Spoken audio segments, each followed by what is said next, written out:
تو پھر اندر اور باہر کی بات نہیں رہ جاتی, ایک ذہن بن جاتا ہے, ہر جگہ بن جاتا ہے, وہ ذہن ہر جگہ موجود ہوتا ہے. پرویز صاحب, یہ جو معاملہ تھا اور جیم تھا, اس میں کچھ ایکسٹینشن کا معاملہ بھی چل رہا تھا سابق آرمی چیف کا. کیا ڈان لیکس کا تعلق ہم کہہ سکتے ہیں کہ اس کے ساتھ بھی کچھ لوگ اس کو لنک کرتے ہیں؟ کیا اس کو لنک کیا جا سکتا ہے اس دور میں اس ایکسٹینشن کے مسئلے کے ساتھ؟ دیکھیں, وزیر اعظم صاحب کو دباؤ میں لانے کے لیے مختلف قسم کے حربے تو استعمال ہو رہے تھے. عمران خان صاحب اور کچھ دوسرے لوگ اس کا حصہ تو بنے ہوئے تھے. اب یہ تو کبھی ان سے انکوائری کی جائے اور ان سے معلوم کیا جائے کہ آپ پورے بنے ہوئے تھے, اور یہ جو پاکستان میں سیاست کی جو ریت آپ ڈال رہے تھے کہ سول نافرمانی پر بھی لوگوں کو اکسا رہے ہیں, دارالحکومت پہ ایک صوبائی حکومت سے حملے کروا رہے ہیں, تو کس کے کہنے پہ وہ کرتے تھے؟ یہ انہیں جواب دینا چاہیے, عمران خان صاحب کو بھی جواب دینا چاہیے اس کا. تو آپ کہہ رہے ہیں کہ یہ سب کچھ پبلک ہونا چاہیے. خود آپ نے ڈان لیکس کی رپورٹ کو کہا ہے کہ وہ پبلک, آپ وزیر اطلاعات تھے, آپ کی حکومت تھی, آپ نے وہ رپورٹ دیکھی بھی نہیں, آپ کو پتا بھی نہیں, اور یہ ساری جو انکوائریاں ہیں یہ کیوں نہیں ہو سکی؟ آپ تو حکومت میں تھے سر, آپ کی حکومت تھی. ایک تو ڈان لیکس کی رپورٹ لکھی جے آئی ٹی نے, اور مجھے حکومت سے برطرف کر دیا گیا تھا جے آئی ٹی بننے سے بھی پہلے. تو اس لیے جب میں برطرف کر دیا گیا, اس کے بعد جو لکھا گیا, جو کیا گیا, وہاں تک تو میری پھر رسائی نہیں رہی. رپورٹ جس طرح دوسروں نے نہیں پڑھی, میں نے بھی نہیں پڑھی, لیکن یقیناً رپورٹ اگر مجھے کبھی موقع ملے پڑھنے کا تو اس پہ پھر میں ضرور روشنی ڈال سکوں گا. لیکن اس چیز کا میں حامی ہوں کہ آج تک پاکستان میں جتنے کمیشن بنے ہیں, بشمول ڈان لیکس والی جے آئی ٹی کی رپورٹ بھی جو ہے, ان کو پبلک ضرور کرنا چاہیے. دیکھیں, مجھے معلوم ہے کہ اس رپورٹ میں تو میرے خلاف ہی کچھ لکھا گیا ہوگا نا, اور میرے خلاف اس لیے لکھا گیا ہوگا کہ سزا تو مجھے دے دی گئی تھی, اب رپورٹ میں تو اس سزا کو کسی طریقے سے جسٹیفائی کیا گیا ہوگا. درست. لیکن اس کے باوجود میں کہوں گا کہ آپ رپورٹ کو عام کیجئے. اچھا پروفیسر صاحب, جی سر, میں ایک چھوٹی سی مجھے بریک لینی ہے. آپ مطالبہ کر رہے ہیں عام کیجئے, حمود الرحمان کمیشن رپورٹ عام نہیں ہو سکی, اس کے ساتھ جتنے بیچ میں مسئلے رہے, وہ بے نظیر بھٹو کا قتل ہو, باقی جتنے بھی تنازع رہے ہیں, کسی کی بھی رپورٹ پبلک نہیں ہو سکی. کاش کہ آپ 4 سال میں تھے تو اس کو پبلک کرتے. ایک چھوٹی سی بریک لوں گی اور بریک کے بعد اس موضوع کو آگے بڑھائیں گے کہ سول ملٹری تعلقات میں رکھنا تھا اور اب کہا جا رہا ہے یعنی کیا ابھی بھی سب ٹھیک ہے یا نہیں. بریک کے بعد ویلکم بیک ناظرین. ہم بات کریں رشید صاحب سے جو ہمارے ساتھ لاہور سے براہ راست موجود ہے. پرویز صاحب, آپ یہ کہہ رہے تھے کہ شکوہ تھا کہ بہت ساری چیزیں, بہت ساری رپورٹیں پبلک نہیں کی جاتی. آپ کی حکومت تھی سر, آپ رپورٹیں کیوں نہیں پبلک کر سکے؟ کرنی چاہیے تھی کم از کم. ڈان لیکس تو پرائم منسٹر, آپ کے پرائم منسٹر تھے اپنے نواز شریف صاحب, وہ پبلک کر دیتے.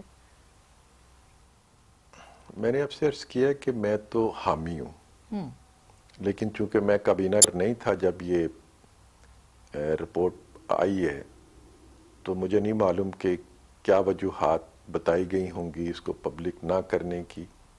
لیکن اگر میں کابینہ کا ممبر ہوتا اور مجھے معلوم ہوتا کہ اس رپورٹ میں میرے خلاف باتیں لکھی گئی ہیں, پھر بھی میں اس چیز کی حمایت کرتا کہ رپورٹ کو پبلک کر دیا جائے.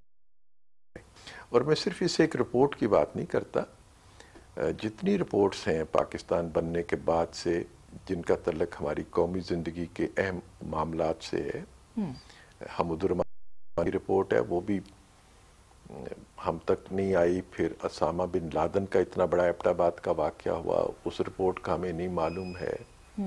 اس کے علاوہ بہت سے پاکستان میں بے نظیر بھٹو صاحبہ کی شہادت کا معاملہ ہے, ان کی ضرور رپورٹ آنی چاہیے. لیاقت علی خان کی شہادت ہے, رپورٹ آنی چاہیے. یہ تمام ایسے معاملات ہیں جن کے بارے میں جو بھی ہماری تحقیقات ہوں، تفتیش ہو، خاص کسی سے فائدہ کسی کو ہوتا ہو اس سے یا کسی کو نقصان ہوتا ہو، بالکل ضرور پبلک ہونی چاہیے، لوگوں کو معلوم ہونا چاہیے۔ پرویز صاحب آپ نے کہا کہ یہ دباؤ بڑھانے کے لیے تھا سابق وزیر اعظم کے اوپر اور یہ ایکسٹینشن کے حوالے سے، آپ پن پوائنٹ کریں گے کہ کیا مطلب کس طرح سے دباؤ تھی پولیٹیکل، جو آپ کہہ رہے ہیں، آپ نے جو الزام لگایا عمران خان صاحب کے اوپر، باقی سب کے اوپر کہ وہ دباؤ بڑھا رہے تھے، کیا ملٹری کی طرف سے بھی دباؤ بڑھایا جا رہا تھا جس کا شاخسانہ ڈان لیکس ہوا، یا آپ کہہ رہے ہیں کہ نہیں پولیٹیکل صرف؟ عمران خان صاحب میدان میں تھے، چہرہ انہی کا نظر آتا تھا، شکل انہی کی نظر آتی تھی۔ اب ان کے چہرے کے پیچھے بول کون رہا تھا، یہ تو عمران خان صاحب خود ہیں نا، یا عمران خان صاحب کے ساتھ ہی بتا سکتے ہیں، جیسے بہت سی باتیں ہمیں جاوید ہاشمی صاحب بتاتے ہیں جب وہ ان کے ساتھی تھے، اور وہ باتیں آپ نے بھی سنی ہیں، میں نے بھی سنی ہیں۔ اس وقت کیوں تحقیقات نہیں؟ کیا آپ کی حکومت کو تحقیقات نہیں کرنی چاہیے تھی؟ اگر دھرنا 1 میں آپ کو شکایتیں تھیں تو تحقیقات ہونی چاہیے تھی۔ جاوید صاحب نے بہت سی باتیں کہیں، اور جس میں وہ پاکستان کی اعلیٰ ترین عدلیہ کا بھی حوالہ دیتے ہیں۔ یقیناً عدلیہ کو چاہیے کہ جاوید صاحب کو بلائیں اور جاوید صاحب سے وہ باتیں پوچھیں، اور جاوید صاحب پھر شاید عدلیہ کے سامنے جب جائیں تو وہ زیادہ تفصیل کے ساتھ بتائیں، اس میں پھر پہلے دھرنے کے کردار جو ہیں وہ بھی بے نقاب ہو جائیں۔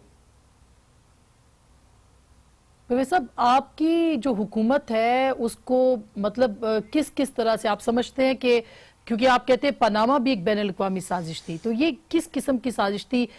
کچھ تو سعد رفیق صاحب نے بتائی کہ جی ہم یمن اور جو دوسری جنگ تھی اس کے اندر حصہ بننے کے لیے تیار نہیں تھے، اس کی ہمیں سزا دی گئی۔ کبھی آپ نے خود کہا کہ مشرف ہے اس کی وجہ سے ہوا۔ خود آپ کلیئرٹی کے ساتھ کیوں نہیں بتا پا رہے؟ آپ بتانا نہیں چاہتے یا بتا نہیں سکتے کہ اصل مسئلہ کیا تھا جس نے رخنا ڈالا سول ملٹری کے بیچ میں؟ آسمہ، اس میں کوئی چھپی ہوئی بات ہے کہ پچھلے 1.5 سال سے وزیر اعظم پر جو الزامات لگائے گئے اور ہر طرح کا موقع فراہم کیا گیا عمران خان صاحب کو بھی اور دوسرے لوگ بھی جو پٹیشنز لے کے گئے تھے،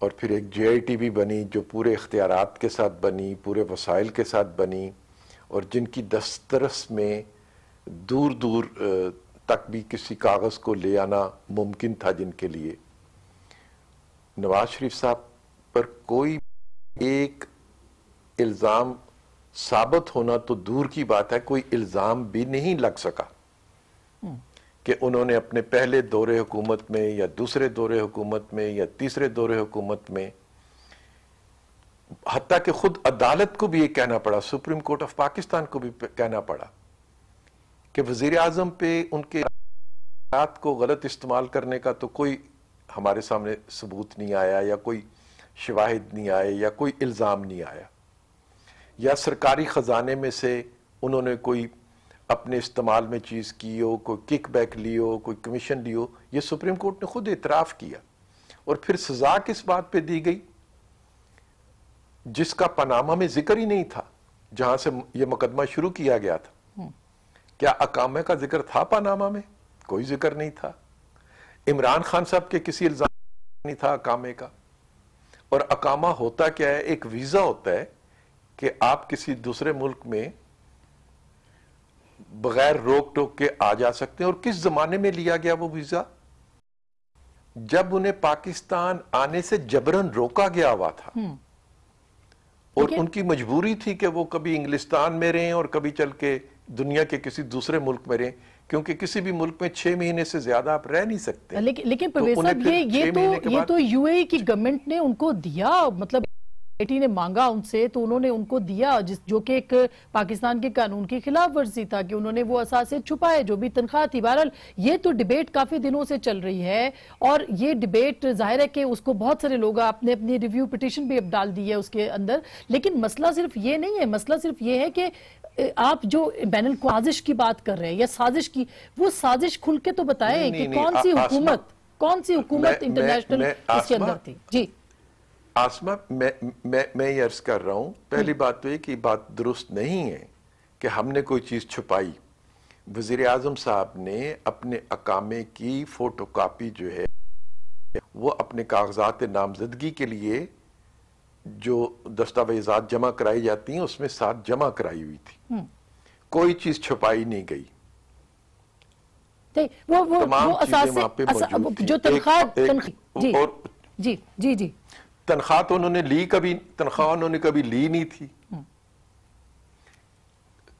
جب چیز لی نہیں گئی تو اس کو بتانا کیسے ضروری تھا؟ اور پھر مجھے بتائیے کہ جو شخص ایسٹس ڈکلیئر کرتا ہے اور وہ کروڑوں میں ہے اور لاکھوں کا انکم ٹیکس وہ ادا کرتے ہیں ہر سال، تو 1.5 لاکھ چھپا کے انہیں کیا فائدہ ہو سکتا تھا؟ تو پھر سازش کس نے کی سر؟ میں تو یہی سوال تو یہ پوچھ رہے ہیں، سازش بین الاقوامی کیسے تھی؟ کیا جو کاغذات دے رہے تھے پھر وہ والیوم 10 کی بات کر رہے ہیں جس میں کہ مطلب ابھی تک سکرین پہ کچھ نہیں، سامنے کچھ نہیں کہ انڈیا کے ساتھ بھی تجارت ہے اور فلانے کے ساتھ بھی ہے، تو پھر اس کا مطلب ہے کہ باہر کے ملک اس کے اندر شامل انڈیا کے ساتھ کوئی تجارت ہوتی تو یقین کریں کوئی اسے چھپاتا نہ۔ وہ تو الزام ہی یہ لگاتے ہیں نواز شریف صاحب پہ، تو اتنے کہ وہ اس الزام کو چھپا کے رکھ لیں گے اپنے سینے کے پاس، جس چیز کا وجود نہیں ہے وہ الزام بھی لگ جاتے ہیں نواز شریف صاحب پر۔ تو ان کی حب الوطنی، ایک شخص جس نے پاکستان کو دفاع میں خود کفیل کر دیا، ایٹمی قوت بنانے میں جو اپنا کردار ادا کرتے ہیں، اور ایک ایسے وقت میں کردار ادا کرتے ہیں جب دنیا ان کو ڈراتی دھمکاتی بھی ہے اور بہت بڑے بڑے لالچ بھی دیتی ہے، تو ان کو ہم نے پاکستان کے لیے سیکورٹی رسک بھی کہہ دیا اور پتہ نہیں کیا کیا کہہ دیا۔ لیکن پروفیسر پھر سزا کیوں ملی ان کو؟ اگر آپ یہ کہتے ہیں تو پھر ان کو اصل کس چیز کی سزا ملی یہ تو آپ لوگوں کو بتائیں۔ آپ یہ کہتے ہیں یہ سازش ہے، تو سزا کس چیز کی تھی اور سازش کیا تھی یہ تو بتائیے آپ۔ مجھے یہ بتائیے نا، کس وزیر اعظم کو سزا نہیں ملی؟ لیاقت علی خان کو سڑک پر کھڑے ہو کے کیوں شہید کر دیا گیا؟ ایک وزیر اعظم کو کیوں پھانسی دے دی گئی؟ تیسرے وزیر اعظم کو جو اکثریت حاصل کرتا ہے انہیں ٹرانسفر آف پاور کیوں نہیں ہوا؟ کیوں نہیں وزیر اعظم بننے دیا گیا؟ بینظیر بھٹو کو سڑک پر کھڑے ہو کے کیوں شہید کر دیا گیا؟ اور نواز شریف صاحب کو اٹک رکھا گیا اور قلعے میں کیوں رکھا گیا؟ ایک بات تو یہ جتنے منتخب وزیر اعظم ہیں اور جو پاکستان کے عوام کی نمائندگی کرتے ہیں ان سب کے ساتھ ہمیں ایک جیسا سلوک نظر آتا ہے، اور وہ وزیر اعظم جو پاکستان کے عوام جس کا نام تک نہیں جانتے، جو نہ وزیر اعظم بننے سے پہلے کبھی پاکستان میں رہا نہ پاکستان بننے کے بعد پاکستان میں رہتا ہے، جس کا نام شوکت عزیز ہے، اور جس کے زمانے میں اس ملک میں اربوں روپے آتے ہیں، خود امریکن کہتے ہیں کہ ہم نے، ابھی کل انہوں نے کہا کہ ہم نے اربوں روپے پاکستان کو دیے، تو کیا ان اربوں روپے سے شوکت عزیز صاحب نے اس ملک میں کوئی موٹر وے بنائی، کوئی بجلی بنانے کا کارخانہ لگایا، اچھا گیس کی قلت کیا کیا؟ نواز شریف صاحب جو ہیں جن کو آپ یہ کہتے ہیں، وہ تو ان کے خرچ کیے ہوئے اربوں روپے میں نظر آتے ہیں کہ ابھی ان جگہوں پہ اربوں روپے خرچ ہوئے۔ تو بالکل شوکت عزیز جو لیکن وزیر اعظم رہے ملک سے چلے گئے، بالکل آپ صحیح کہہ رہے ہیں، وہ تو ساری ہے، لیکن یہ سب آپ لوگ جب پاورز میں ہوتے ہیں تب آپ کو کرنی۔ بالکل آخری وقت سر، اب بیگم صاحبہ کا انفارچونیٹلی ان کی طبیعت خراب ہو گئی، اب یہ کہا جا رہا ہے کہ میاں صاحب باہر جائیں گے اور بہت ساری اطلاعات آ رہی ہیں کہ شاید وہ ترسوں چلے جائیں گے۔ آپ کو لگتا ہے کہ کوئی مطلب اس صورت میں وہ جا رہے ہیں یا پھر کوئی نیگوسیشنز بھی ہو رہی ہیں دوسرے نیب کے معاملات کے اوپر؟ دیکھیے، پرسوں تو وزیر اعظم نواز شریف جو ہیں وہ لاہور میں وکلا کے ایک تقریب سے خطاب فرما رہے ہیں، لہذا بات تو بالکل غلط ہے۔ ٹھیک، بیگم صاحبہ کو اللہ تعالیٰ صحت دے، آمین آمین۔ میاں صاحب ایک فیملی ممبر ہیں، وہ 10 دفعہ اپنی فیملی کے ساتھ ملک سے باہر جائیں، 10 دفعہ فیملی کے ساتھ ملک میں باہر آئیں، یہ ان کو حق حاصل ہے، اس حق کو کوئی نہیں چھین سکتا، اور نہ ہی اس حوالے سے کسی کو کوئی غلط خبر چلانی چاہیے. درست بات. تیسری بات یہ ہے کہ نواز شریف کو پاکستان آنے سے ایک دفعہ روکا گیا تھا اور واپس جہاز میں بٹھا کے بھیج دیا گیا تھا. بالکل. ایک کنٹیمپٹ آف کورٹ کی اپلیکیشن خواجہ آصف کی کورٹ میں ابھی تک پینڈنگ. نواز شریف صاحب کو تو ایک ناکردہ گناہ کی سزا جو ہے وہ دے دی گئی. کیا انہیں انصاف بھی دیا جائے گا کہ جس نے پاکستان میں آنے سے انہیں روکا؟